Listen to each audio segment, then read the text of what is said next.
चुनावी हार के बाद आपकी पार्टी कितनी कॉन्फिडेंट है कि 2019 के चुनाव जीत पाएंगे आप सबका बहुत बहुत नमस्कार और दर्शकों को भी मेरी तरफ से 2019 की शुभकामनाएं। नववर्ष प्रारंभ हो रहा है तो मैं चाहूँगा कि देशवासी अपने सपने पूरे करने के लिए और अधिक उत्साह और उमंग के साथ आगे बढ़ें। और ये एनआई को भी मैं चाहूँगा अनेक अनेक शुभकामनाएं कि आपकी भी प्रगति हो, आपका भी विस्तार हो। जहाँ तक 2018 का सवाल है,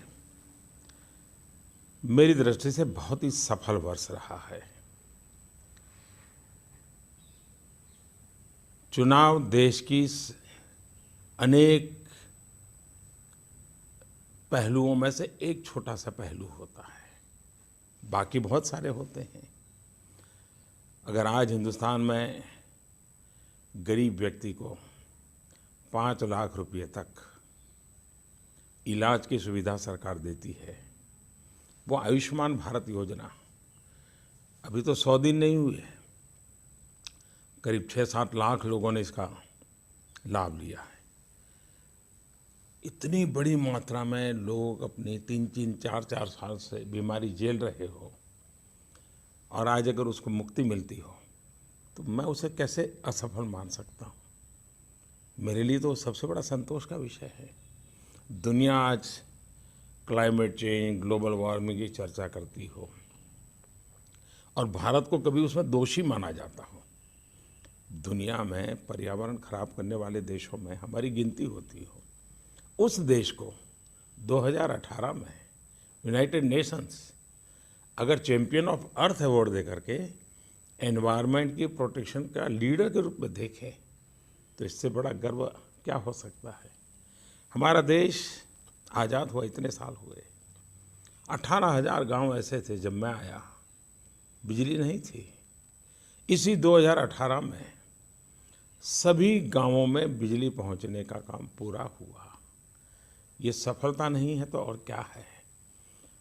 स्पोर्ट्स का क्षेत्र देखिए, 2018 में जो स्पोर्ट्स हुए, इन स्पोर्ट्स में भारत के बच्चों ने बहुत कमाल किया है। नंबर ऑफ मेडल्स भी ज़्यादा आए हैं और टियर 2, टियर 3 सिटी, इवन गांव के बच्चे, गरीब परिवार के बच्चे आज देश का नाम रोशन कर रहे हैं।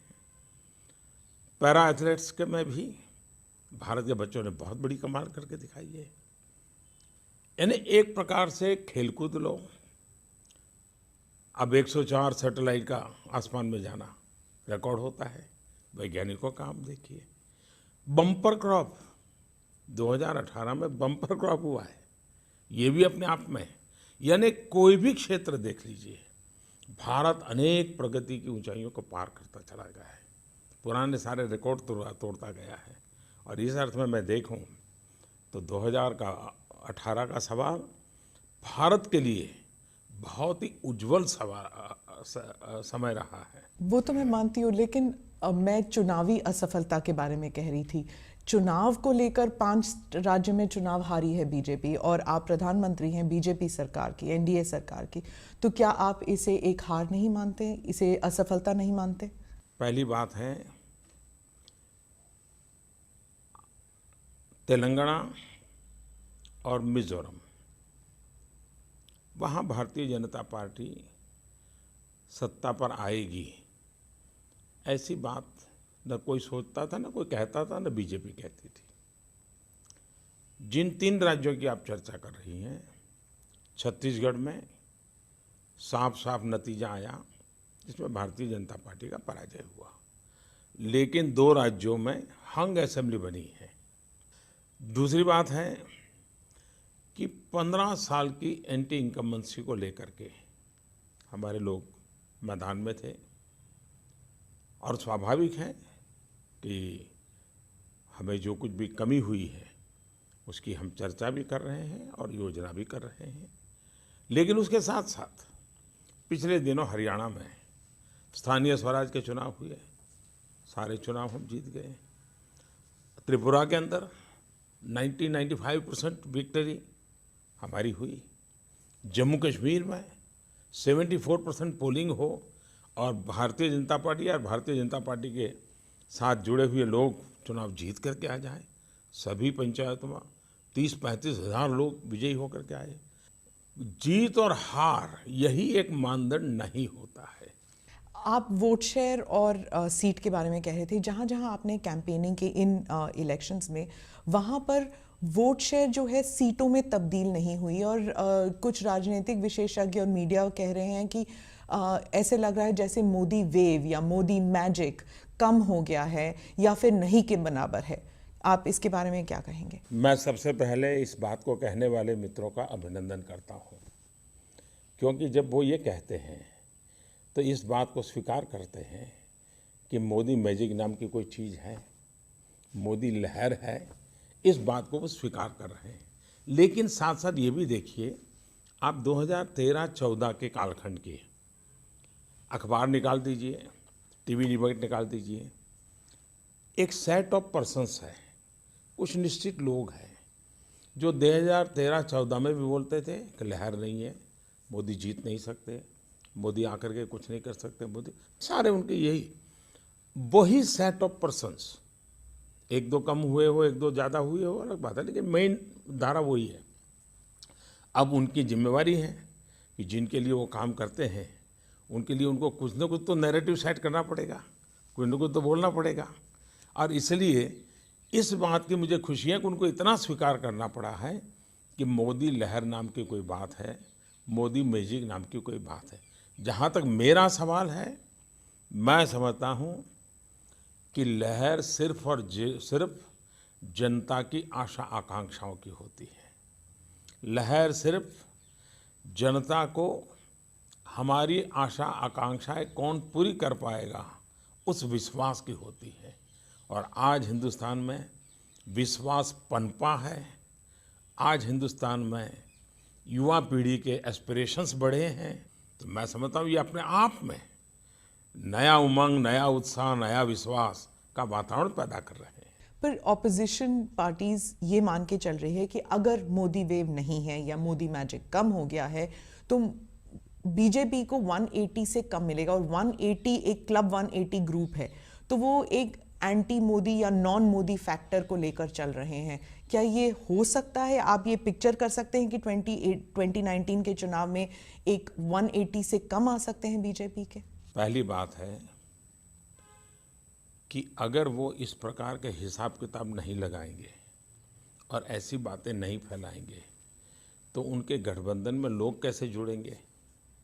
उनको अपने गठबंधन में लोगों को जोड़ने के लिए कुछ न कुछ तो बड़ी बड़ी बातें दिखानी पड़ेगी। और ये अपनी परिस्थितियां बचाने के लिए ये बातें बनाई जा रही है। कोई साइंटिफिक चीज़ है कि ये इतनी सीटें, इतना क्लब, ढिकना क्लब रहा, ये तो एक लिमिटेड, मैंने जो वर्क कहा, जो 2013-14 में भी यही लॉजिक था। उस समय भी 200 से कम वाली क्लब की चर्चा इसी टोली ने की थी। और ये सेट ऑफ पर्सन जो मैं कह रहा हूँ उसको आप भली भांति जानते हैं कौन है। तो ये उनके लिए उनके नैरेटिव चलता रहता है। जहाँ तक भारतीय जनता पार्टी का सवाल है, हम हमारे देश के सामान्य मानवी की समझदारी पर अविश्वास न करें। मैं सभी पॉलिटिकल पंडितों को ये कहता रहा हूँ कि हम सामान्य मानवी की समझदारी पर भरोसा करें। आखिर हिंदुस्तान का सामान्य मानवी को इस सरकार का ऐसा क्या अनुभव हुआ है कि जिसके कारण 2019 में इस सरकार से वो दूर जाने की कोशिश करेगा? 5 साल पहले के अखबार देख लीजिए। और मैं तो आपसे कहूँगा, मैं भी आपको भेजूँगा कि 2013-14 की हेडलाइन क्या हुआ करती थी और आज हेडलाइन क्या होती है। तो सामान्य मानवी इन सारी बातों को समझता है और मेरा देश की जनता जनार्दन पर भरोसा है, मेरा देश के युवाओं पर भरोसा है। अगर आप, ठीक है, अगर उनके नैरेटिव पे ना जाएं, अगर आपके नैरेटिव पे जाएं, तो आप 2013 से आपके नैरेटिव में कांग्रेस मुक्त भारत कई बार आ चुका है। लेकिन जिस तरह नतीजे आ रहे हैं, सामान्य जो नागरिक है वो कांग्रेस को एक विकल्प, एक ऑप्शन मान रहा है। इसीलिए तो हिंदी हार्टलैंड में जहां आपकी इतनी जड़ स्ट्रांग थी, अब वहां पर कांग्रेस की सरकार आ गई है, तो कांग्रेस मुक्त भारत का जो गोल था आपका, वो तो साकार नहीं हो पा रहा। मैंने इसकी बहुत बड़ी व्याख्या विस्तार से की है, पहले भी की है, आज कर रहा हूँ ऐसा नहीं है। देखिए, कांग्रेस के लोग भी कहते हैं कि कांग्रेस एक सोच है, कांग्रेस एक कल्चर है। इतने सालों तक मुख्य धारा में वो कल्चर रहा और उसके कारण कम अधिक मात्रा में हिंदुस्तान के राजनीतिक जीवन का वो कल्चर बन गया, सभी दिलों में कुछ न कुछ रूप से पहुंच गया। और वो कल्चर क्या? जातिवाद, परिवारवाद, वंशवाद, अनडेमोक्रेटिक, करप्शन, भाई भतीजावाद, इसके आसपास से राजनीतिक कल्चर, यानी कांग्रेस इसको प्रमुखतया प्रतिनिधित्व करती है। मैं जब कांग्रेस मुक्त कहता हूं, तब मैं इस प्रकार की सोच के खिलाफ, इस प्रकार के कल्चर के खिलाफ देश को मुक्त कराना चाहिए। और मैंने यहाँ तक कहा है कि कांग्रेस को भी कांग्रेस कल्चर से मुक्त होना पड़ेगा। इंस्टीट्यूट रहे या न रहे ये चर्चा का विषय नहीं, तो और मैं तो मानता हूँ कि लोकतंत्र में मजबूत विरोधी दल होना चाहिए, लेकिन दुर्भाग्य है कि आज देश को एक बहुत बड़ी कमी महसूस हो रही है कि कांग्रेस उस काम को 2013 से आपके नैरेटिव में कांग्रेस मुक्त भारत कई बार आ चुका है, लेकिन जिस तरह नतीजे आ रहे हैं, सामान्य जो नागरिक है वो कांग्रेस को एक विकल्प, एक ऑप्शन मान रहा है। इसीलिए तो हिंदी हार्टलैंड में जहां आपकी इतनी जड़ स्ट्रांग थी, अब वहां पर कांग्रेस की सरकार आ गई है, तो कांग्रेस मुक्त भारत का जो गोल था आपका, वो तो साकार नहीं हो पा रहा। मैंने इसकी बहुत बड़ी व्याख्या विस्तार से की है, पहले भी की है, आज कर रहा हूँ ऐसा नहीं है। देखिए, कांग्रेस के लोग भी कहते हैं कि कांग्रेस एक सोच है, कांग्रेस एक कल्चर है। इतने सालों तक मुख्य धारा में वो कल्चर रहा और उसके कारण कम अधिक मात्रा में हिंदुस्तान के राजनीतिक जीवन का वो कल्चर बन गया, सभी दिलों में कुछ न कुछ रूप से पहुंच गया। और वो कल्चर क्या? जातिवाद, परिवारवाद, वंशवाद, अनडेमोक्रेटिक, करप्शन, भाई भतीजावाद, इसके आसपास से राजनीतिक कल्चर, यानी कांग्रेस इसको प्रमुखतया प्रतिनिधित्व करती है। मैं जब कांग्रेस मुक्त कहता हूं, तब मैं इस प्रकार की सोच के खिलाफ, इस प्रकार के कल्चर के खिलाफ देश को मुक्त कराना चाहिए। और मैंने यहाँ तक कहा है कि कांग्रेस को भी कांग्रेस कल्चर से मुक्त होना पड़ेगा। इंस्टीट्यूट रहे या न रहे ये चर्चा का विषय नहीं, तो और मैं तो मानता हूँ कि लोकतंत्र में मजबूत विरोधी दल होना चाहिए, लेकिन दुर्भाग्य है कि आज देश को एक बहुत बड़ी कमी महसूस हो रही है कि कांग्रेस उस काम को करने में भी विफल गई है।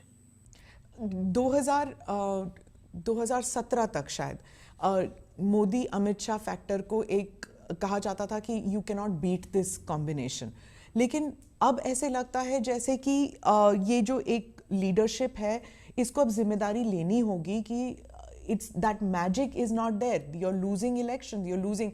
तो फिर अगर नैरेटिव आपका अगर इतना सफल है, तो फिर ऐसे क्यों हो रहा है कि इलेक्शन हार रहे हैं? तो लीडरशिप को क्या रिस्पॉन्सिबिलिटी नहीं लेनी चाहिए? पहली बात यह है कि जो लोग ये कहते हैं कि भारतीय जनता पार्टी नरेंद्र मोदी और अमित शाह के कारण चलती है, तो वो लोग भारतीय जनता पार्टी को न जानते हैं न समझते हैं। भारतीय जनता पार्टी विश्व की सबसे बड़ा संगठन है। पोलिंग बूथ की मजबूती पर भारतीय जनता पार्टी चलती है। मेरा बूथ सबसे मजबूत, इसके लिए हमारा कार्यकर्ता 365 दिन लगा रहता है। और इसलिए एक या दो लोग ही भारतीय जनता पार्टी चलाते हैं, ये उन लोगों की सोच है जो भारतीय जनता पार्टी को जानते नहीं है। ये एक लोकतांत्रिक संगठन है, हर स्तर पर कार्यकर्ताओं का नेतृत्व है, उस नेतृत्व के बलबूते पर समाज का विश्वास पैदा हुआ है। उसी की क्यूमुलेटिव इफेक्ट होती है कि भारतीय जनता पार्टी सबका साथ सबका विकास इस मंत्र को लेकर के जन विश्वास को जीतते हुए प्रगति कर रही है। भारतीय जनता पार्टी ने जिस गति से प्रगति की है उसको कोई इनकार नहीं कर सकता है। और बार बार ये कहना है कि बीजेपी हारती चली जा रही है, इससे हार तय नहीं होती है। भारतीय जनता पार्टी, मैंने अभी गिनाया आपको, आसाम हो, हरियाणा हो, त्रिपुरा हो, तो मोराल डाउन नहीं है पार्टी में? मॉरल डाउन होने का कोई ऐसा कारण ही नहीं है। एक आत्मविश्वास है, पूरे आत्मविश्वास के साथ मेरी पार्टी आगे बढ़ रही है। और 2019 में भी देश की जनता पर जिसका भरोसा है वो हम लोग हैं। जनता के भरोसे पर समर्पित है हम लोग हैं, और जनता के साथ जुड़े हुए कोई लोग हैं तो हम लोग हैं।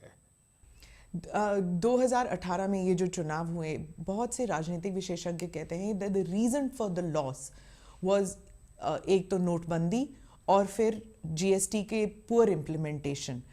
अगर आप पीछे देखें तो क्या नोटबंदी की जरूरत थी? उसके ऑब्जेक्टिव्स जो थे वो आप देखिए, हमारे देश में बार बार खबरें आती थी काला धन काला धन, और कोई इस बात से इनकार नहीं करता है कि देश में पैरेलल इकोनॉमी चल रही थी, इसका कोई इनकार नहीं कर सकता। उद्योगपतियों के घर से, व्यापारियों के घर से, बाबुओं के घर से बिस्तर के नीचे से नोटें मिलती थी, बोरे भर भर के पड़ी हुई नोटें मिलती थी। ये सारी चीज़ें इस बात का द्योतक है कि हमारे देश में फॉर्मल इकोनॉमी की बहुत अनिवार्यता थी।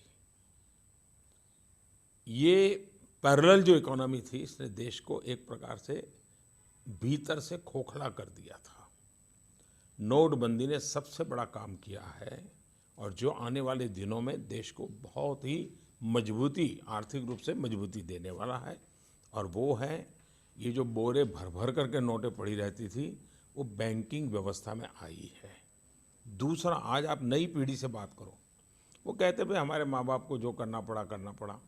उस जमाने में शायद टैक्स रिजीम ऐसी थे, अब हम ईमानदारी से करना चाहते। एक ईमानदारी का माहौल बना है। दूसरा, आप पहले की तुलना में टैक्स नेट में जो संख्या थी वो बढ़ी है, इसको क्या कहेंगे? इसकी सफलता कहेंगे कि नहीं कहेंगे? आज लोगों को बैंकिंग सेक्टर के माध्यम से खुला काम करने का इच्छा जग रही है, इसको हम अच्छा मानेंगे कि नहीं मानेंगे?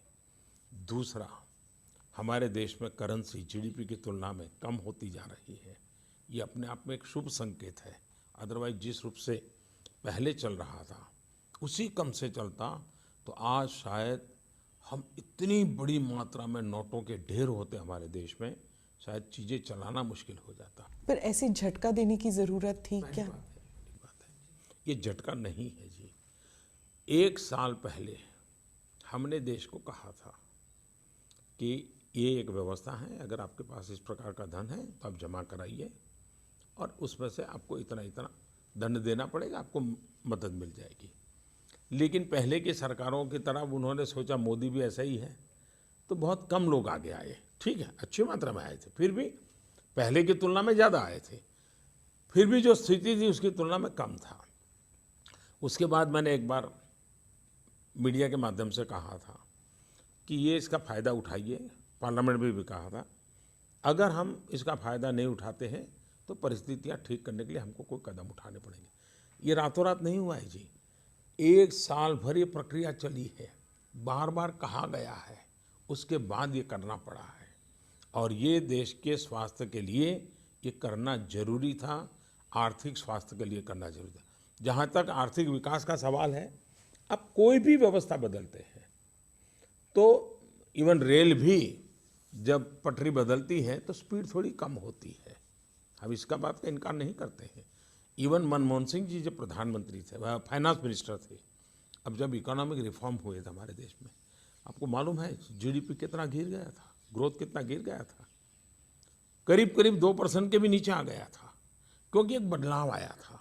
तो बदलाव के कारण, लेकिन बाद में स्थिति संभलती चली गई। आज हम भी, हमारे जो ग्रोथ रेट था वो पूरी तरह पहुंच गए हैं, लेकिन एक सफाई की ज़रूरत थी, उसको हमने सफलतापूर्वक किया है। और अब एक मानसिक अवस्था भी बनी है देश की इस तरफ जाने की। सर, आपने ब्लैक मनी की बात की, पैरेलल इकोनॉमी की बात की, तो क्या इकोनॉमिक ऑफेंडर्स जिनको आपने कहा था कि आप उनको भारत वापस ले आएंगे, वो अभी भी मेहुल चोकसी हो जाए, नीरव मोदी हो जाए, विजय मल्ल्या, अभी भी वो बाहर हैं? वो जो ऑब्जेक्टिव्स थे पैरेलल इकोनॉमी बंद करने की और इकोनॉमिक ऑफेंडर्स को वापस लाने की, वो ऑब्जेक्टिव्स अभी खत्म नहीं हो पाए? You have not been able to meet them. आखिर भागना क्यों पड़ा?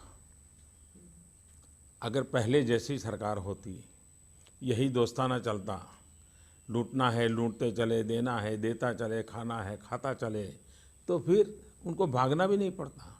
इन लोगों को भागना इसलिए पड़ रहा है कि यहाँ पर उनको कानून नियमों का पालन करना पड़ेगा, पाई पाई चुकता करनी पड़ेगी, और इसलिए भागे हैं। जो भागे हैं उनको लाने के लिए अंतर्राष्ट्रीय कानून होते हैं, अंतर्राष्ट्रीय नीति नियम होते हैं, उसका पूरा पूरा उपयोग किया जा रहा है। ऐसे भगोड़ों के लिए मजबूत से मजबूत हमने कानून बनाए हैं, उनकी संपत्ति जब्त करने का कानून बनाया है। इतना ही नहीं, विदेशों में उनकी संपत्ति है तो उसको भी जब्त करने का कानून बनाया है।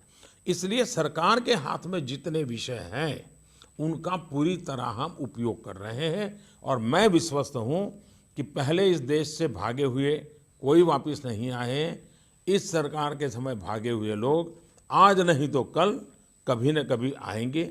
डिप्लोमेटिक चैनल से भी प्रयास हो रहा है, कानूनी तरीके से भी प्रयत्न हो रहा है, कानून बना करके संपत्ति जब्त करने की दिशा में भी प्रयास हो रहा है, और हम हिंदुस्तान का पाई पाई जो चुराने वाले लोग हैं, हम पाई पाई वापस लाने के लिए प्रतिबद्ध है।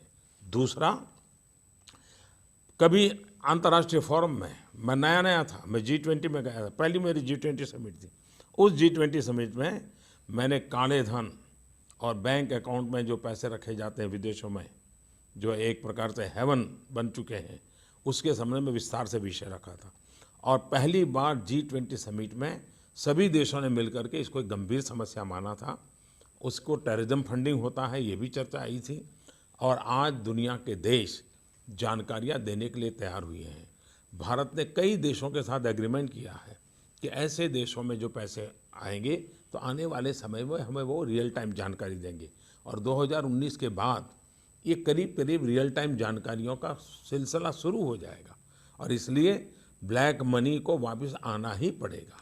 सर, आपके सारे स्पीचेस 2013 से जो भी स्पीचेस थे, 2G, 3G, CWG, दामाद जी, इस पे आप स्पीच पर स्पीच दे रहे जाते, लेकिन ये लोग तो अभी भी लोधी गार्डन में सैर करते नजर आते हैं। कोई जेल नहीं गया? ऐसा है कि जमानत भी तो है, जो जमानत पर है वो सैर कर सकते हैं, कानून रोकता नहीं है। लेकिन ये भी मानना पड़ेगा कि इस देश का फर्स्ट फैमिली जिसको बड़ा बोला जाता था, 4 पीढ़ी से जिन्होंने देश को राज किया है, उनको जमानत पर निकलना पड़े, और वो भी पैसों की हेरा फेरी में। ये बात अपने आप में बहुत बड़ी है। और जो सेट ऑफ पीपल है जो उनकी सेवा में लगे हैं, वो ऐसी चीज़ों को दबाने में लगे रहते हैं और चीज़ों को उभारने में लगते हैं। ये अपने आप में बहुत बड़ी बात है। इस देश के भूतपूर्व वित्त मंत्री, उनको आज अदालत के चक्कर काटने पड़ते हैं, ये कोई छोटी बात नहीं है। लेकिन कोई भारतीय जनता पार्टी का विरोधी है इसलिए उनको तकलीफ हो, इस पक्ष के हम नहीं हैं। तो ये वेंडेटा नहीं है? इस पक्ष में हम कभी नहीं हैं। हम मानते हैं कानूनन प्रक्रिया में जो निकलेगा वो मोदी हो तो मोदी को भी भुगतना पड़ेगा, वरना देश चल नहीं सकता है। और इसलिए न हमारा किसी व्यक्ति से संबंध इसमें कोई लेना देना है, न किसी संस्था से लेना देना है। मेरिट के आधार पर डिपार्टमेंट प्रोफेशनली काम करें, अदालत जो फैसला सुनाए उसके आधार पर आगे बढ़ना चाहिए। लेकिन देश ज़्यादा इंतजार करना नहीं चाहता है, और इसलिए ऐसी चीज़ें लटकनी नहीं चाहिए। इंतजार नहीं करना चाहता, इसीलिए मोदी जी को वोट दिया, ये कहते हैं लोग। लेकिन 5 साल लग गए और अभी भी कुछ हो नहीं रहा। ये देश को विश्वास है कि 5 साल में इतना सारा हुआ है, इसलिए मोदी पर ज़्यादा भरोसा है। चलिए, GST के मामले में इसको राहुल गांधी गबर सिंह टैक्स या फिर ग्रैंड स्टूपिड थॉट कहते हैं। क्या आप मानते हैं कि टैक्स इम्प्लीमेंटेशन में कमियां रह गई इसलिए काफ़ी रोल बैक करना पड़ा? और इस टर्म को आप कैसे कहते हैं, गब्बर सिंह टैक्स जो है, मतलब जबरन कोई टैक्स लगाया जाए? मुझे लगता है जिसकी जैसी सोच होती है वैसे उसके शब्द होते हैं, और इसलिए उसमें मेरा उलझना उचित नहीं होगा। दूसरा विषय है, क्या जीएसटी की प्रक्रिया हिंदुस्तान के सभी राजनीतिक दल सर्वसम्मति से की है कि नहीं की है? प्रणब मुखर्जी जब फाइनेंस मिनिस्टर हुआ करते थे तब से जीएसटी का सिलसिला चला है, और इसलिए जीएसटी सभी राजनीतिक दलों ने देश में एक अच्छी व्यवस्था लाने की सोच का वैसे पनपी हुई व्यवस्था है। दूसरा, पार्लियामेंट में सर्वसम्मति से ये सब पारित हुआ है। तीसरी बात है, क्या जीएसटी आने के पहले देश में टैक्स रेट क्या था? क्या मेरे मीडिया के मित्रों की भी जिम्मेवारी नहीं है कि देश के सामान्य मानव, उसको सब पता नहीं होता है, लेकिन हमें बताना भी तो चाहिए। सरकार बार बार बता दी, हमारे देश में 30-40% टैक्स वाली चीज़ें थी, 30-40%, और हिडन टैक्स हुआ करता था, सामान्य मानव को पता ही नहीं चलता था, और लोग लेते थे पैसे। बार बार टैक्स लगता था, हर मुकाम पर टैक्स लगता था। जीएसटी के कारण ये सिंप्लीफाई हुआ। आज 500 से ज़्यादा चीज़ें जीरो टैक्स में आ गई, जो किसी समय बहुत ऊंचे टैक्स हुआ करते थे। पिछले दिनों हमने जीएसटी बनाने के बाद करीब 1200 1250 ऐसी चीज़ें जो सामान्य जीवन की ज़रूरत है, कोई 18%, कोई 12%, कोई 5%, कोई 0%, इतना नीचे ले आए। और इसमें भी हमारा मत है कि इस काम को हम लगातार करते रहते हैं, क्योंकि हम फीडबैक लेते हैं, संवाद करते हैं, लेकिन ये निर्णय भारत सरकार नहीं करती है। देश को आपको भी समझाना चाहिए। जीएसटी काउंसिल में निर्णय होते हैं। जीएसटी काउंसिल में एक प्रकार से सभी राज्य सरकारें होती हैं, यूनियन टेरिटरी होती है, उसमें एक भारत सरकार होती है। सबकी इक्वल पोजीशन है वहाँ, कोई ऊपर नहीं, कोई नीचे नहीं, सब बराबर के हैं। भारत सरकार भी एक राज्य के बराबर ही है। पुडुचेरी और भारत सरकार दो इक्वल है वहाँ पर। तो इसलिए वहाँ पर कांग्रेस की सरकारें भी हैं। ये सारे निर्णय हुए हैं। पार्लियामेंट में सर्वसम्मति कांग्रेस है, जीएसटी में सर्वसम्मति वहाँ भी कांग्रेस है, जीएसटी के अंदर सर्वसम्मति में कांग्रेस के भी मुख्यमंत्री हैं, वो भी। अब वो अपनी ही पार्टी के लोगों को गाली दे रहे हैं क्या? अपनी ही सरकारों को गाली दे रहे हैं क्या? और इसलिए सिर्फ राजनीतिक हो हल्ला करना ये उचित नहीं है। जहाँ तक जीएसटी एक नई व्यवस्था है, कोई ये दावा नहीं कर सकता है कि भारत जैसे विशाल देश, आपने देखा होगा हर राज्य का जब बजट आता है और टैक्सेस के संबंध में जो बात घोषित होती है, उसके बाद उस राज्य में बहुत हो हल्ला होता है, और सरकार राज्य में जो घोषित करती है 5-6 फिर उसमें ऊपर नीचे करना पड़ता है, और जब बजट फाइनल पास होता है तो उसमें वो छुट्टी दे देते हैं। हर राज्य में होता है। मैं भी गुजरात में इतने साल मुख्यमंत्री रहा, मुझे भी करना पड़ता था, हर बजट में करना पड़ता था, क्योंकि पहले हम सोचते हैं कि भाई इसका ये परिणाम होगा, लेकिन बाद में ध्यान में आता है नहीं भी इसका तो ये साइड इफेक्ट ये होगा, तो हमें बदलना पड़ता था। अब देश के सभी राज्यों में जिस विषय को लेकर के हो हल्ला होता था, उनके उनके बजट में होता था, वो जीएसटी के कारण सब एक जगह पे होता है, इसलिए बड़ा लगता है। लेकिन मिल बैठ करके इसको ठीक करने का प्रयास किया जाता है। दूसरा, इतनी बड़ा परिवर्तन लाते हैं, टेक्नोलॉजी ड्रिवन है, तो बहुत से छोटे व्यापारियों को थोड़ा अनकंफर्ट हुआ है, और ये तो हम भी मानते हैं कि थोड़ा तो अनकंफर्ट हुआ है। लेकिन सरकार की जिम्मेवारी क्या है कि संवेदनशीलता के साथ उनको समझे, उसकी समस्या का समाधान करे। तो ऐसी जितनी बातें हमारे सामने आती हैं हम जीएसटी काउंसिल में रखते हैं। जीएसटी काउंसिल उसका सरलीकरण में हम मिल बैठ करके आगे बढ़ते हैं। अभी हमने 2 महत्वपूर्ण फैसले करना हम चाहते थे कि एक, जो 20 लाख रुपये तक की जिम्मेवारी हमारे व्यापारियों को है, उसकी सीमा हम 75 लाख कर करके उनको मुक्ति देना चाहते थे। लेकिन इस जीएसटी काउंसिल में हम नहीं कर पाए, कुछ रिजर्वेशन थे कुछ स्टेट के, तो आखिर के एक कमेटी बनानी पड़ी। कमेटी का निर्णय आ जाएगा तो मैं मानता हूँ एक बहुत बड़ा काम हमारे लोगों का हो जाएगा। उसी प्रकार से ये जो अंडर कंस्ट्रक्शन मकानों के लिए टैक्स जीएसटी और फिनिश मकान के लिए जीएसटी, उसमें भी हम जैसे रेस्टोरेंट्स के लिए हमने किया, कुछ नहीं भाई 5% में सब कर देंगे, उस दिशा में हम जाना चाहते थे। उसमें भी कुछ लोगों के रिजर्वेशन थे तो जीएसटी में नहीं कर पाए। अब वो कमेटी को गया है, हम कोशिश करेंगे जितना जल्दी वो भी अगर हो सके कमेटी रिपोर्ट कर दे।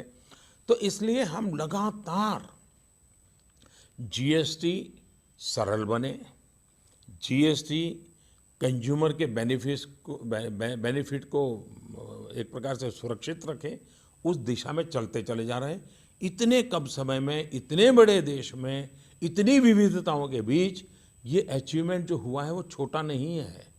फिर भी हम मान के चलते हैं कि हर चीज इतने बड़े देश में सुधरने के लिए संभावना होती है। हम लगातार बदलाव कर रहे हैं। एक इशू पर बात करूं जो आपके पार्टी के बारे में है। आपके पार्टी के जो वर्कर्स हैं, पार्टी हमेशा लीडर्स हो या वर्कर्स हो, एक इमोटिव इशू हो रहा है अयोध्या में राम टेम्पल का मसला। अब उसको लेकर जैसे आपने ट्रिपल तलाक में आप ऑर्डिनेंस ले आए, तो राम मंदिर को लेकर ऑर्डिनेंस लाना क्या इज इट अ प्रॉब्लम? नहीं ला सकते हैं? राम मंदिर अभी तक सिर्फ इमोटिव इशू ही क्यों बन के रह गया है? देखिए, ट्रिपल तलाक का ऑर्डिनेंस सुप्रीम कोर्ट के जजमेंट आने के बाद लाया गया है। सुप्रीम कोर्ट के जजमेंट के पहले नहीं लाया गया है और सुप्रीम कोर्ट के जजमेंट के प्रकाश में लाया गया है।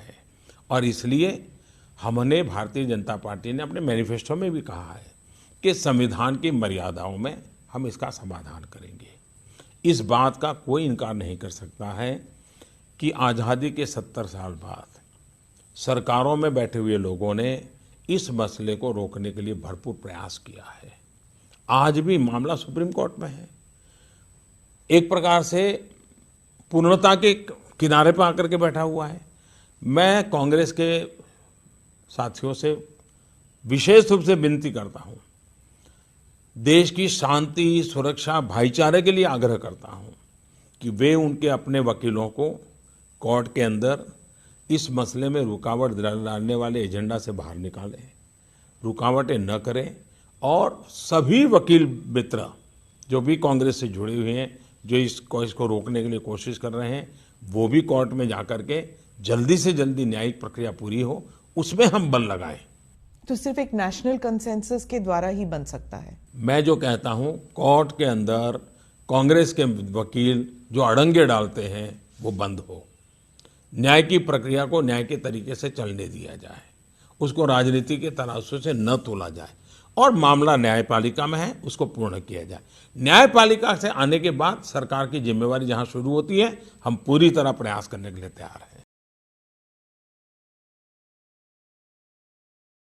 जो सर्जिकल स्ट्राइक्स जिस दिन हुआ, तो कहा जाता है कि आपको लाइव इंफॉर्मेशन दिया जा रहा था, आपको स्टेप बाय स्टेप पता था कि क्या हो रहा है। उस वक्त आप क्या सोच रहे थे? क्योंकि ये संभव था कि सर्जिकल स्ट्राइक ऑपरेशन सक्सेसफुल ना हो, तब उसकी जिम्मेदारी भी आप पर होती कि एक बॉच्ड स्ट्राइक है। और ये भी हो सकता था कि लोग आपको एक वॉर मॉन्गरिंग लीडर के तौर पर समझे कि आपने पाकिस्तान पर आक्रमण किया, आप जंग छेड़ना चाहते हैं। उस वक्त आपके मन में, क्योंकि ये पहली बार था कि as a prime minister you were taking such a step, तो आपके मन में उस वक्त क्या था? देखिए, जब उरी की घटना घटी और जिस प्रकार से हमारे सेना के जवानों को मार दिया गया और जलाया गया, उस घटना ने मुझे बहुत बेचैन बना दिया था और मेरे भीतर एक आक्रोश था। मैं बेचैन हो गया था। मैं केरल गया था। मैंने केरल में एक पब्लिक मीटिंग में इसका जिक्र भी कर दिया क्योंकि मैं अपने आप को रोक नहीं पा रहा था। लेकिन मैं एक लोकतांत्रिक व्यवस्था का प्रतिनिधि हूं और मेरा व्यक्तिगत गुस्सा, मेरा व्यक्तिगत आक्रोश, मेरी व्यक्तिगत बेचैनी इस पर व्यवस्था पर कभी प्रभाव नहीं होना चाहिए, मैं संतुलन समझता हूं। लेकिन ऐसा हुआ क्यों, उसके लिए मैंने सेना के लोगों से लगातार चर्चाएं की। लेकिन मैंने अनुभव किया कि मुझसे तो सेना के अंदर आग ज्यादा लगी हुई है। वे किसी भी हालत में इस परिस्थिति में देश के जवानों के मॉरल के लिए भी उनको न्याय दिलाना चाहते हैं। तो मैंने उनसे कहा कि आप पूरा डिजाइन करके लाइए मेरे पास, क्या है, क्या रिक्वायरमेंट है। और मैंने कहा आप जितना भी कर सकते हैं करिए, आप सोचने में कमी मत करना, फिर बैठ के तय करेंगे कितना कर सकेंगे नहीं कर सकेंगे। मैंने उनको खुली छूट दी, उन्होंने पूरा प्लान किया, वो लेके आए मेरे पास। 2 बार हमको डेट बदलनी पड़ी इस ऑपरेशन की, क्योंकि मैं फुल सिक्योरिटी चाहता था। आखिरकार ऑपरेशन तय हुआ। मैं जानता हूं कि ये बहुत बड़ा रिस्क था, और रिस्क मुझे राजनीतिक फायदे और नुकसान वाला रिस्क मैं कभी सोचता नहीं हूं। मेरे जवान, उनका कोई नुकसान नहीं होना चाहिए, क्योंकि वो हमारे शब्द पर जिंदगी लगाने के लिए निकल पड़े। तो उसके लिए जो कुछ भी साधनों की जरूरत थी, उसको भी कुछ साधन भी जुटाए गए ताकि कोई तकलीफ ना हो। दूसरा ये तय किया कि उनकी ट्रेनिंग होनी चाहिए, तो ट्रेनिंग बड़े स्पेशल तरीके से की गई, और वो भी सीक्रेसी मेंटेन करने, तो स्पेशल ट्रेनिंग की गई। उसमें भूभाग, वहां की अड़चनें, उसको भी देखा गया, क्या क्या रुकावटें आ सकती, इमेजिनेशन करना, उसकी भी चिंता की गई। और मैं इन चीजों को, मेरे लिए बड़ा लर्निंग एक्सपीरियंस था, तो मैं भी उसको जरा बड़े चाव से समय दे करके देखता था कैसे कर रहे हैं, क्या कर रहे हैं, और मुझे भी एक सीखने को मिल रहा था। फिर हम जब बैठे तो हमने निर्णय किया कि भाई अब सो एंड सो डेट हम करेंगे। कौन कहां रहेगा उसका मेन टीम के लोग, वो भी तय किया, और तय ये किया कि सूर्योदय के पहले हमारे लोग वापस आ जाने चाहिए। और मैंने ये स्पष्ट आदेश दिया था कि सफलता मिले या विफलता, उसकी चिंता छोड़ देना, लेकिन सूर्योदय के पहले वापस आना है। हम इस मोह में पड़ जाएं और फिर लंबा खींच ले, ऐसा नहीं। जो भी करना, कैजुअलिटी नहीं होनी चाहिए, सक्सेसफुल मिशन, सक्सेसफुल हो विफल हो, लेकिन सूर्योदय के पहले वापस आना है। हो सकता है हम विफल होकर के लौटना पड़े, तो विफल होकर लौट, मतलब सुसाइड मिशन नहीं था। लेकिन मैं मेरे जवानों को मरने नहीं दूंगा, ये मेरा पहला इंस्ट्रक्शन था।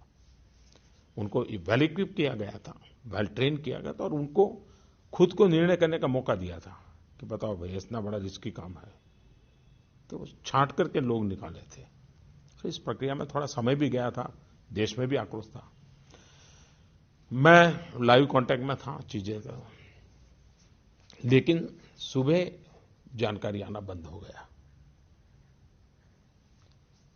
सूर्योदय होते तक मैं फिर बेचैन होने लगा। मेरे मन में होता था कि क्या हुआ भाई, घंटे भर से कुछ खबर नहीं आ रही है। पढ़ना तो लगातार आ रही थी, निकले हैं, पहली टुकड़ी गई, दूसरी टुकड़ी गई, ऐसा है वगैरह। लेकिन सूर्योदय होने के बाद भी मुझे खबर नहीं आने लगी, तो मैं थोड़ा बेचैन होने लगा। अब मैं भी नहीं चाहता कि मैं अपनी तरफ से उधर कम्युनिकेट करूं, कहीं और तकलीफ हो जाए। तो काफी, यानी करीब करीब सूर्योदय के भी 1 घंटे के बाद वो समय मेरे लिए बहुत कठिन था, बहुत मुश्किल था, क्योंकि मैं जिंदा लौटने की खबर सुनने के लिए मैं बड़ा रहा था। वहां कितना नुकसान हुआ वो बात का विषय है, लेकिन मेरा जवान जिंदा लौटे मेरी पहली प्राथमिकता थी। फिर एक खबर आई करीब घंटे भर के बाद सूर्योदय कि अब वापस हमारी सीमा में पहुंचे नहीं है, लेकिन हमारी 2-3 टुकड़ियां सेफ जोन में आ गई है। लेकिन चलने निकलते और कहीं रेंगते हुए निकलते तो समय लगेगा, लेकिन अब हमारा सेफ जोन है, इसलिए आप चिंता मत कीजिए। मैंने कहा फिर भी आखिरी व्यक्ति के पहुंचने तक मुझे खबर चाहिए, लेकिन वो हम करीब सूर्योदय के बाद 2 घंटे तक वापस आने का क्रम चला और जब आखिरी व्यक्ति आ गया तो फिर हमने कैबिनेट कमेटी ऑन सिक्योरिटी की मीटिंग बुलाई और उनको मीडिया ने आर्मी के लोगों ने आकर के सारा ब्रीफ किया। उसके बाद पाकिस्तान को बताना ये काम कैबिनेट कमेटी ने सिक्योरिटी ने तय किया और पहले पाकिस्तान को सूचना करो कि ऐसा ऐसा हुआ है और उसके बाद मीडिया को बताना। तो पाकिस्तान के लोग टेलीफोन पे आते नहीं थे। मीडिया को 11 बजे बुला लिया था। मीडिया भी परेशान था कि भाई ये क्या बात है, बोलते नहीं कुछ। बात करीब 11:30 पौने 12 बजे हुई तो 12 बजे फिर प्रेस को सारा देश को बताया। तो मेरे लिए ये पल बहुत ही एक प्रकार से एक्साइटमेंट भी था, चिंता भी थी और मैं पूरी तरह खुद इन्वॉल्व था, तो बारीक नजर ले रहा था। लेकिन जिस प्रकार से ऑपरेशन किया, जिस बारीकी से किया, हमारी सेना की शक्ति का मुझे एक नया परिचय हुआ जी। हमारी सेना में ये जो सामर्थ्य है अद्भुत है जी और मैं तो सर झुकाकर उनको नमन करता हूँ। कितनी बारीकी से, इतनी परफेक्टली उन्होंने प्लान किया और इसलिए गर्व होता है। आपके सारे स्पीचेस 2013 से जो भी स्पीचेस थे 2G, 3G, CWG, दामाद जी, इस पे आप स्पीच पर स्पीच दे रहे जाते, लेकिन ये लोग तो अभी भी लोधी गार्डन में सैर करते नजर आते हैं। कोई जेल नहीं गया? ऐसा है कि जमानत भी तो है। जो जमानत पर है वो सैर कर सकते हैं, कानून रोकता नहीं है।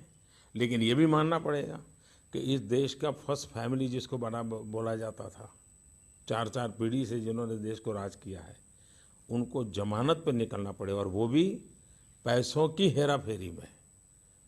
ये बात अपने आप में बहुत बड़ी है। और जो सेट ऑफ पीपल है जो उनकी सेवा में लगे हैं, वो ऐसी चीज़ों को दबाने में लगे रहते हैं और चीज़ों को उभारने में लगते हैं। ये अपने आप में बहुत बड़ी बात है। इस देश के भूतपूर्व वित्त मंत्री, उनको आज अदालत के चक्कर काटने पड़ते हैं, ये कोई छोटी बात नहीं है। लेकिन कोई भारतीय जनता पार्टी का विरोधी है इसलिए उनको तकलीफ हो, इस पक्ष के हम नहीं हैं। तो ये वेंडेटा नहीं है? इस पक्ष में हम कभी नहीं हैं। हम मानते हैं कानूनन प्रक्रिया में जो निकलेगा वो मोदी हो तो मोदी को भी भुगतना पड़ेगा, वरना देश चल नहीं सकता है। और इसलिए न हमारा किसी व्यक्ति से संबंध इसमें कोई लेना देना है, न किसी संस्था से लेना देना है। मेरिट के आधार पर डिपार्टमेंट प्रोफेशनली काम करे, अदालत जो फैसला सुनाए उसके आधार पर आगे बढ़ना चाहिए। लेकिन देश ज़्यादा इंतजार करना नहीं चाहता है और इसलिए ऐसी चीज़ें लटकनी नहीं चाहिए। आपने ब्लैक मनी की बात की, पैरेलल इकोनॉमी की बात की, तो क्या इकोनॉमिक ऑफेंडर्स जिनको आपने कहा था कि आप उनको भारत वापस ले आएंगे, वो अभी भी मेहुल चोकसी हो जाए, नीरव मोदी हो जाए, विजय मल्ल्या, अभी भी वो बाहर हैं? वो जो ऑब्जेक्टिव्स थे पैरेलल इकोनॉमी बंद करने की और इकोनॉमिक ऑफेंडर्स को वापस लाने की, वो ऑब्जेक्टिव्स अभी खत्म नहीं हो पाए। You have not been able to meet them. आखिर भागना क्यों पड़ा? अगर पहले जैसी सरकार होती, यही दोस्ताना चलता, लूटना है लूटते चले, देना है देता चले, खाना है खाता चले, तो फिर उनको भागना भी नहीं पड़ता। इन लोगों को भागना इसलिए पड़ रहा है कि यहाँ पर उनको कानून नियमों का पालन करना पड़ेगा, पाई पाई चुकता करनी पड़ेगी और इसलिए भागे हैं। जो भागे हैं उनको लाने के लिए अंतर्राष्ट्रीय कानून होते हैं, अंतर्राष्ट्रीय नीति नियम होते हैं, उसका पूरा पूरा उपयोग किया जा रहा है। ऐसे भगोड़ों के लिए मजबूत से मजबूत हमने कानून बनाए हैं, उनकी संपत्ति जब्त करने का कानून बनाया है। इतना ही नहीं, विदेशों में उनकी संपत्ति है तो उसको भी जब्त करने का कानून बनाया है। इसलिए सरकार के हाथ में जितने विषय हैं उनका पूरी तरह हम उपयोग कर रहे हैं और मैं विश्वस्त हूं कि पहले इस देश से भागे हुए कोई वापस नहीं आए। इस सरकार के समय भागे हुए लोग आज नहीं तो कल कभी न कभी आएंगे। डिप्लोमेटिक चैनल से भी प्रयास हो रहा है, कानूनी तरीके से भी प्रयत्न हो रहा है, कानून बना करके संपत्ति जब्त करने की दिशा में भी प्रयास हो रहा है। और हम हिंदुस्तान का पाई पाई जो चुराने वाले लोग हैं हम पाई पाई वापस लाने के लिए प्रतिबद्ध है। दूसरा, कभी अंतर्राष्ट्रीय फोरम में मैं नया नया था, मैं G20 में गया था, पहली मेरी G20 समिट थी। उस G20 समिट में मैंने काले धन और बैंक अकाउंट में जो पैसे रखे जाते हैं विदेशों में, जो एक प्रकार से हेवन बन चुके हैं, उसके संबंध में विस्तार से विषय रखा था। और पहली बार G20 समिट में सभी देशों ने मिलकर के इसको एक गंभीर समस्या माना था।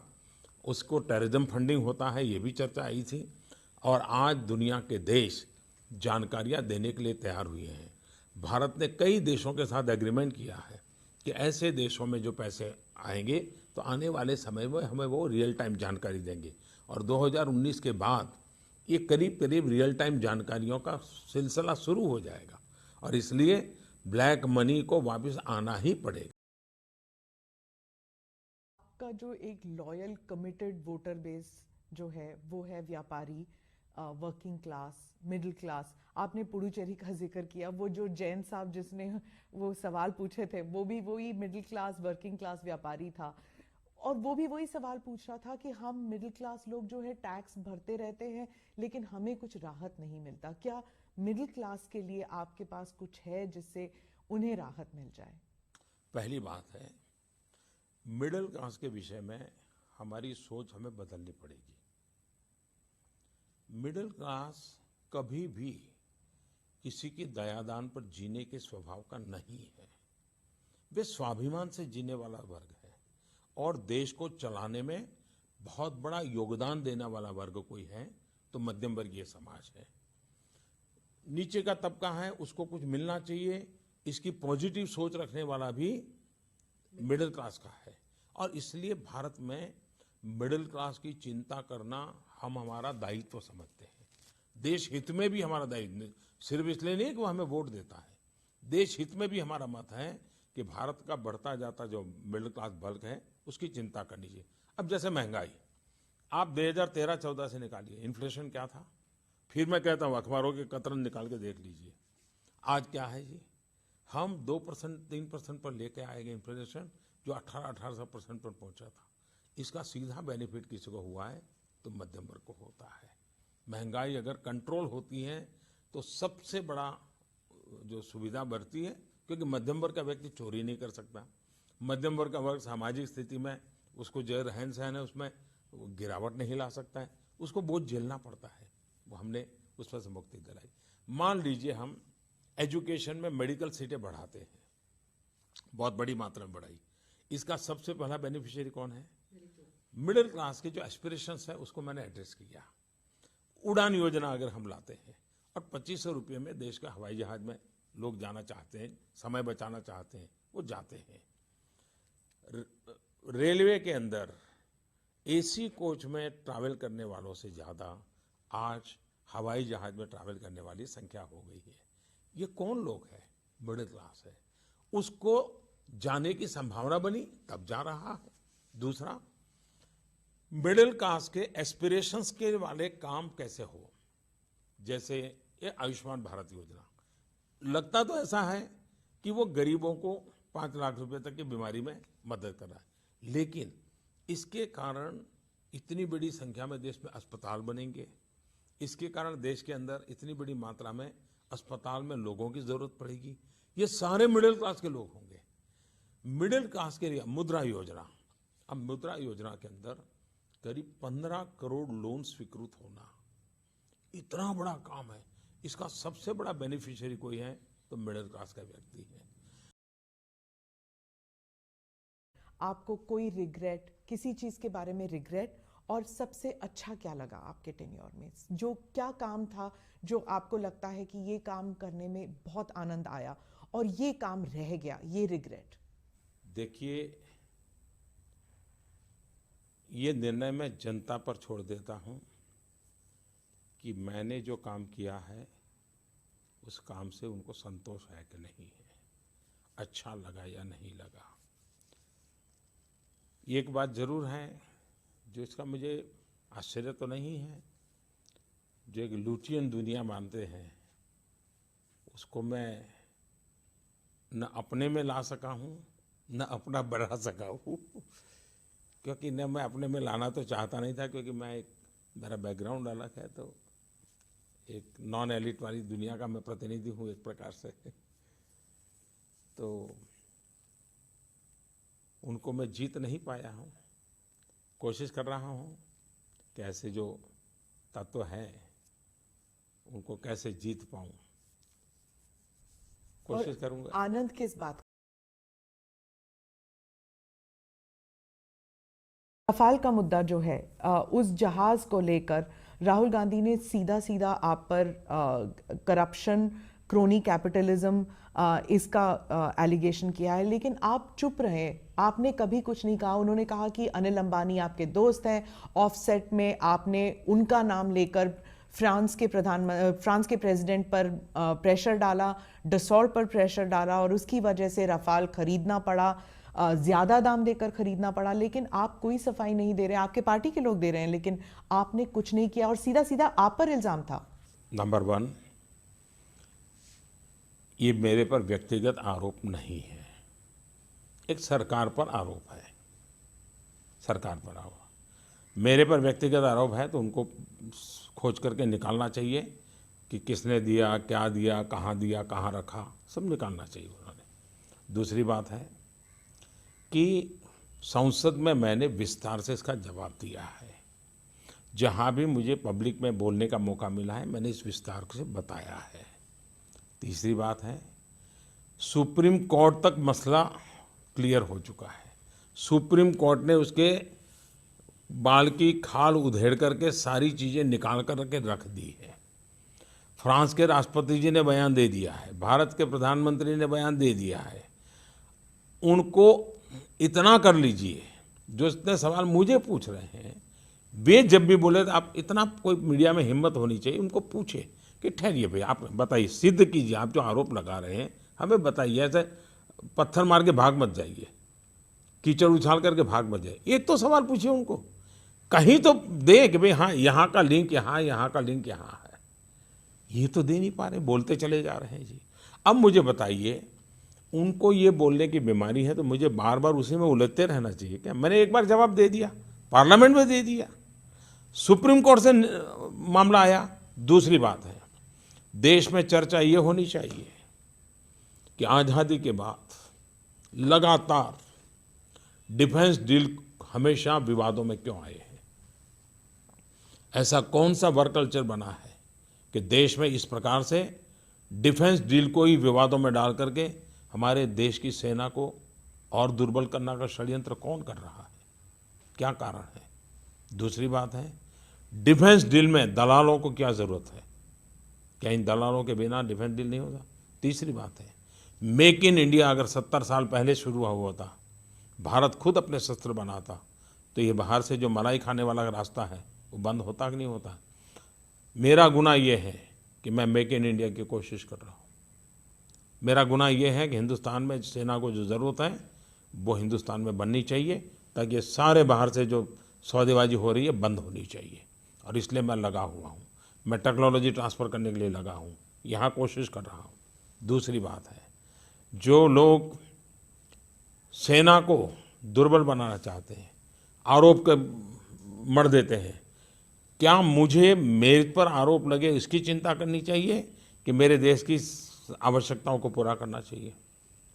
मैंने तय किया है, जितनी गालियां पड़ेगी मैं खाऊंगा, जितने आरोप लगेंगे लगने दीजिए। मैं ईमानदारी के रास्ते पर चलूंगा, राष्ट्र रक्षा को प्राथमिकता देते हुए चलूंगा। मैं मेरे सेना के जवानों को उनके नसीब पर नहीं छोड़ूंगा। उनकी जो भी रिक्वायरमेंट है उसको खरीदना पड़ेगा तो प्रक्रियाओं को तेज गति से चला करके करूंगा। मुझ पर आरोप होते रहेंगे तो भी करूंगा, क्योंकि मैं ईमानदारी और सत्य के साथ जीने वाला इंसान हूं। इसलिए झूठे आरोपों से डर करके मैं मेरे देश की सेना को दुर्बल नहीं कर सकता हूं, मैं मेरे देश की सेना को निहत्थी नहीं कर सकता हूं। देश को जो आवश्यकता है वो मिलना चाहिए। सेना की बात चल रही है तो मैं सर्जिकल स्ट्राइक्स पे आती हूँ। जब सर्जिकल स्ट्राइक्स हुए हैं उसके बाद बहुत से पूर्व सैनिक जो हैं उन्होंने कहा कि सर्जिकल स्ट्राइक्स का राजनीतिकरण नहीं होना चाहिए था, लेकिन हर इलेक्शन में जो उसके बाद जो इलेक्शन हुए हैं बीजेपी उसे एक सक्सेस और एक पॉलिटिकल तौर पर उसका इस्तेमाल कर रही है, क्या ये गलत है? पहली बात है कि मैं स्वयं इस मत का हूं कि सर्जिकल स्ट्राइक का राजनीतिकरण नहीं होना चाहिए, उसमें तो कोई विवाद ही नहीं है। लेकिन जब सर्जिकल स्ट्राइक हुआ तो किसी सरकार के मंत्री ने बयान नहीं दिया है, न प्रधानमंत्री ने बयान दिया है। सेना के अफसर ने देश को जानकारी दी और वो भी इंफॉर्मेशन दी है। और वो इंफॉर्मेशन यहाँ दी इतना नहीं, टेलीफोन करके पाकिस्तान को भी बताया गया था। और जब तक पाकिस्तान को सूचित नहीं किया तब तक हिंदुस्तान के मीडिया को भी नहीं बताया गया था। और सेना ने खुद ने आकर के अपना एक डिटेल रिपोर्ट दिया था, वहीं बात समाप्त हो गई थी। लेकिन देश का दुर्भाग्य है कि उसी दिन पॉलिटिकल पार्टी के कुछ लीडरों ने सर्जिकल स्ट्राइक पर शक खड़ा किया। पाकिस्तान के लिए तो इस प्रकार से बोलना जरूरी था क्योंकि उनको वहाँ मोरल टकाए रखने के लिए आवश्यक था। लेकिन जो बात पाकिस्तान बोल रहा था वो हमारे देश के लोग बोल रहे थे। अपने बात को वजन देने के लिए उदाहरण भी पाकिस्तान का दे रहे थे। राजनीतिकरण वहीं से शुरू हुआ। आपने देश की सेना के लिए अनाप शनाप शब्द बोले। और मैं मानता हूँ कि जिन्होंने इस प्रकार से देश की सेना पर इस प्रकार के आशंकाएं की हैं, सर्जिकल स्ट्राइक पर आशंकाएं की और पहले ही दिन बयानबाजी कर करके इस प्रकार से उसको रौंद डालने की कोशिश की, वो गलत हुआ है। और इसलिए मैं स्पष्ट मत कहूँ कि इसका कतई राजनीतिकरण नहीं होना चाहिए। दूसरी बात है, सैन्य का गौरव करना उतना ही जरूरी होता है, सैन्य के पराक्रम का वर्णन करना उतना ही जरूर होता है। देश के प्रधानमंत्री के नाते, देश की सरकार के नाते और देश के नागरिक के नाते हम सबका दायित्व बनता है कि 62 के लड़ाई में भी हमारे सेना का पराक्रम हो तो उसका जिक्र करना चाहिए, सर्जिकल स्ट्राइक में हमारे सेना का पराक्रम हो तो उसका भी जिक्र करना चाहिए। देश के जीने मरने वाले लोगों के गौरवगान अगर हम नहीं करेंगे तो कौन करेगा? तो गौरवगान को राजनीतिकरण कहना अनुचित है। सर, सर्जिकल स्ट्राइक्स, ये सवाल मैं पूछ रही हूँ, पता नहीं जवाब आप देंगे कि नहीं। जो सर्जिकल स्ट्राइक्स जिस दिन हुआ तो कहा जाता है कि आपको लाइव इन्फॉर्मेशन दिया जा रहा था, आपको स्टेप बाय स्टेप पता था कि क्या हो रहा है। उस वक्त आप क्या सोच रहे थे? क्योंकि ये संभव था कि सर्जिकल स्ट्राइक ऑपरेशन सक्सेसफुल ना हो, तब उसकी जिम्मेदारी भी आप पर होती कि एक बॉच्ड स्ट्राइक है। और ये भी हो सकता था कि लोग आपको एक वॉर मॉन्गरिंग लीडर के तौर पर समझे कि आपने पाकिस्तान पर आक्रमण किया, आप जंग छेड़ना चाहते हैं। उस वक्त आपके मन में, क्योंकि ये पहली बार था कि as a prime minister you were taking such a step, तो आपके मन में उस वक्त क्या था? देखिए, जब उरी की घटना घटी और जिस प्रकार से हमारे सेना के जवानों को मार दिया गया और जलाया गया, उस घटना ने मुझे बहुत बेचैन बना दिया था और मेरे भीतर एक आक्रोश था। मैं बेचैन हो गया था। मैं केरल गया था, मैंने केरल में एक पब्लिक मीटिंग में इसका जिक्र भी कर दिया क्योंकि मैं अपने आप को रोक नहीं पा रहा था। लेकिन मैं एक लोकतांत्रिक व्यवस्था का प्रतिनिधि हूँ और मेरा व्यक्तिगत गुस्सा, मेरा व्यक्तिगत आक्रोश, मेरी व्यक्तिगत बेचैनी, इस पर व्यवस्था पर कभी प्रभाव नहीं होना चाहिए। मैं संतुलन समझता हूँ। लेकिन ऐसा हुआ क्यों, उसके लिए मैंने सेना के लोगों से लगातार चर्चाएं की। लेकिन मैंने अनुभव किया कि मुझसे तो सेना के अंदर आग ज़्यादा लगी हुई है। वे किसी भी हालत में इस परिस्थिति में देश के जवानों के मॉरल के लिए भी उनको न्याय दिलाना चाहते हैं। तो मैंने उनसे कहा कि आप पूरा डिजाइन करके लाइए मेरे पास, क्या है, क्या रिक्वायरमेंट है। और मैंने कहा आप जितना भी कर सकते हैं करिए, आप सोचने में कमी मत करना, फिर बैठ के तय करेंगे कितना कर सकेंगे, नहीं कर सकेंगे। मैंने उनको खुली छूट दी, उन्होंने पूरा प्लान किया, वो लेके आए मेरे पास। 2 बार हमको डेट बदलनी पड़ी इस ऑपरेशन की क्योंकि मैं फुल सिक्योरिटी चाहता था। आखिरकार ऑपरेशन तय हुआ।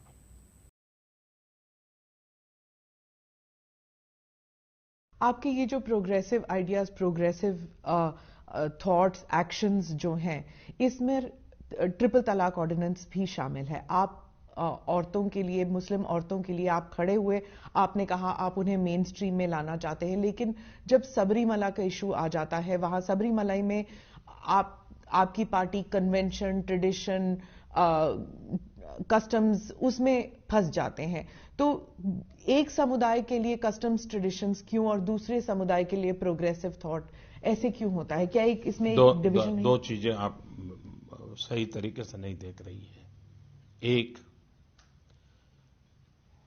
दुनिया के अंदर जो इस्लामिक कंट्रीज हैं, बहुत एक इस्लामिक कंट्रीज ने ट्रिपल तलाक पर प्रतिबंध लगाया हुआ है। इसलिए ये संप्रदाय का, आस्था का मसला नहीं है। अगर वो होता तो दुनिया के सभी देशों में ट्रिपल तलाक चलता होता। लेकिन दुनिया, इवन पाकिस्तान में ट्रिपल तलाक पर रोक है, कानूनन रोक है। इसका मतलब हुआ कि ये जेंडर इक्वलिटी का मसला बनता है, सामाजिक न्याय का मसला बनता है, ये धार्मिक आस्था का नहीं बनता है। तो दोनों को अलग कीजिए। दूसरा, भारत इस मत का है और भारत स्वभाव से इस मत का है कि सभी को समान हक मिलना चाहिए। हिंदुस्तान में कुछ मंदिर ऐसे भी हैं जिसके मंदिर की अपनी मान्यता है, एक छोटे से दायरे में, कि भाई यहाँ पुरुष नहीं जा सकते, और पुरुष नहीं जाते हैं। कुछ मंदिर हैं जहां ये है। तो इसमें सुप्रीम कोर्ट की जो महिला जज का जजमेंट है, उसको बारीकी से पढ़ने की जरूरत है।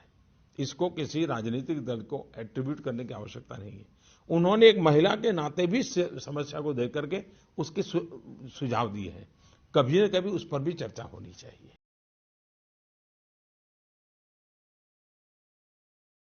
कि आप पहली बार के सांसद हैं, आपको संसद में आके कैसा महसूस हुआ? और क्या आपने सोचा भी कभी कि राहुल गांधी आके आपको गले मिलेंगे और फिर आंख मारेंगे साइड में बैठे हुए व्यक्ति के साथ?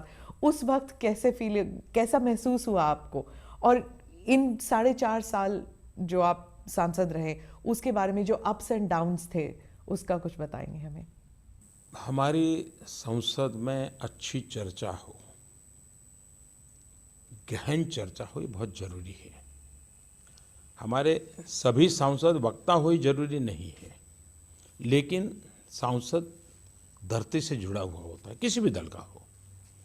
उसको बहुत बारीकियों का पता होता है जो सरकारी फाइलों में रिफ्लेक्ट नहीं होती है। जितनी ज्यादा बहस होती है, उस मंथन में से अमृत निकलता है। और इसलिए मैं इस बात का आग्रही हूं कि बहुत व्यापक चर्चा हो, खुल करके चर्चा हो, और इशू की बारीकी की चर्चा हो। दुर्भाग्य से ये धीरे धीरे कम होता चला जा रहा है। इससे देश का बहुत नुकसान हो रहा है। मानो 8 घंटे बहस होती है, तो 8 घंटे तक सरकार को घेरने का मौका मिलता है, सरकार की बारीकियों से आलोचना करने का मौका मिलता है। इससे सरकार में बैठी हुई जो ब्यूरोक्रेसी है, वो भी चौकन्नी हो जाती है। उनको भी लगता है अभी तो सिर्फ राजनेताओं पर छिटाकसी हो जाती है, पॉलिटिकल माइलेज किसी का कम किसी का अधिक होकर के बातचीत, व्यवस्था पर जो दबाव पैदा होना चाहिए वो नहीं होता है। संसद का काम है व्यवस्था पर दबाव पैदा हो, हर ब्यूरोक्रेसी को लगना चाहिए। पहले तो एक LAQ आता था तो पूरे ब्यूरोक्रेसी हिल जाती थी, आज वो स्थिति नहीं रही है।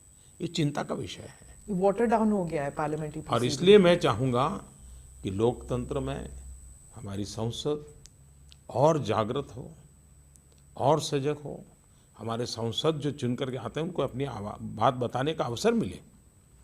मुट्ठी भर लोग इसको दबोच करके बैठ गए हैं, उन्होंने लोकतंत्र का बहुत नुकसान किया है। तो आखिरी सवाल प्रधानमंत्री जी की, 4.5 साल के बाद आपको अपने टेन्योर में एज प्राइम मिनिस्टर आपको कोई रिग्रेट, किसी चीज के बारे में रिग्रेट, और सबसे अच्छा क्या लगा आपके टेन्योर में? जो क्या काम था जो आपको लगता है कि ये काम करने में बहुत आनंद आया और ये काम रह गया, ये रिग्रेट? देखिए, ये निर्णय मैं जनता पर छोड़ देता हूँ कि मैंने जो काम किया है उस काम से उनको संतोष है कि नहीं है, अच्छा लगा या नहीं लगा। एक बात ज़रूर है जो इसका मुझे आश्चर्य तो नहीं है, जो एक लुटियन दुनिया मानते हैं उसको मैं न अपने में ला सका हूँ न अपना बढ़ा सका हूँ क्योंकि न मैं अपने में लाना तो चाहता नहीं था, क्योंकि मेरा बैकग्राउंड अलग है, तो एक नॉन एलिट वाली दुनिया का मैं प्रतिनिधि हूँ एक प्रकार से। तो उनको मैं जीत नहीं पाया हूँ, कोशिश कर रहा हूँ कि ऐसे जो तत्व हैं उनको कैसे जीत पाऊँ, कोशिश करूँगा। आनंद किस बात का आया एज प्रधानमंत्री, as a prime minister of the world's most populous democracy? एक बहुत बड़ी जिम्मेदारी थी आपको जो दी गई थी। अब 4.5 साल में किस बात का आपको बहुत आनंद आया रिप्रेजेंटिंग इंडिया? देखिए, मुझे हर पल आनंद आया है, मैंने हर काम आनंद से किया है, हर काम खुशी से किया, क्योंकि मेरे हर काम में सत्यता है, पवित्रता है, ईमानदारी है और 125 करोड़ देश से आगे पीछे कुछ नहीं है। और इसलिए हर पल काम करता हूँ, इतनी मेहनत करता हूँ, आनंद से करता हूँ मैं। और इसलिए मैं उसमें से ये आनंद और ये आनंद नहीं, ऐसा नहीं निकाल सकता हूँ। धन्यवाद प्रधानमंत्री जी। धन्यवाद जी, आपको भी धन्यवाद फिर से एक बार नववर्ष की